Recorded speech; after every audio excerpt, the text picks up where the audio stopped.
کیا ہم نے کبھی سوچا ہے کہ ہم نماز تو پڑھتے ہیں لیکن کیا ہماری نماز درست بھی ہے؟ کیا ہم نے کبھی سوچا ہے کہ ہم نماز جو پڑھ رہے ہیں اس نماز میں ہم کیا پڑھ رہے ہیں؟ اللہ سے ہم کیا کلام کر رہے ہیں؟ کیا ہمارا قرآن مجید صحیح تجوید اور تلفظ کے ساتھ ہے؟ اور کیا ہمارے عقائد درست ہیں؟ یہ وہ سوالات ہیں جن پر غور کرنا ہر مسلمان خواہ مرد ہو یا عورت ہو اس کے لیے ضروری ہے، کیونکہ اسلام ہمیں یہ سکھاتا ہے کہ علم حاصل کرنا ہر مرد و عورت پر لازمی ہے۔ اتنا علم جس علم کے ذریعے وہ حلال و حرام میں، اچھے اور برے میں تمیز اور فرق کر سکے، اپنے عقائد کو درست کر سکیں اور اپنی عبادات خاص طور پر نماز کو صحیح طریقے سے ادا کر سکیں۔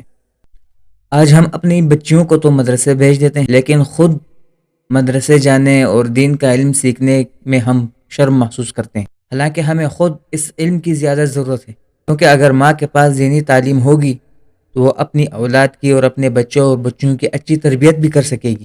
اگر ہمارے عقائد میں خرابی ہو تو ایمان میں خطرہ پڑ جاتا ہے، اگر ہماری نماز درست نہ ہو تو ہماری عبادات قبول نہیں ہوتی، اگر ہمارا قرآن غلط ہو تو اس کا معنی بدل سکتا ہے۔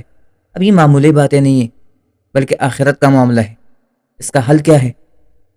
مدرسہ الجامعۃ الحمدیہ محلہ گلفام گلی نمبر 4 میں الحمدللہ خواتین کے لیے مکمل باپردہ ماحول میں باقاعدہ تعلیمی انتظام موجود ہے، جہاں پر آپ کو سکھایا جاتا ہے درست عقائد، قرآن مجید تلفظ کے ساتھ، قرآن مجید کا ترجمہ، نماز کا مکمل درست طریقہ، نماز میں پڑھی جانے والی دعاؤں کا ترجمہ۔ خواتین کے لیے صبح 10 بجے سے لے کر 12 بجے تک مکمل باپردہ ماحول میں یہ انتظام موجود ہے۔